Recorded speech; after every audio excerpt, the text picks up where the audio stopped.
welcome back, folks. I am working with my worker here.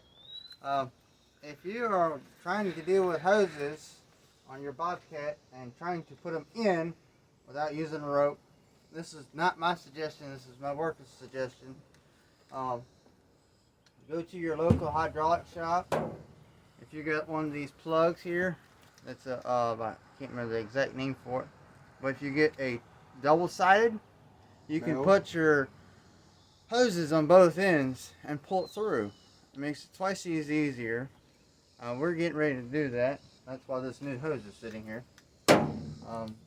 Here's the part number. If y'all want to stop the video and get it so you can do it to your stuff and your equipment. It's hard to access to work on your, well, not work on your, but it makes it easy to pull stuff through.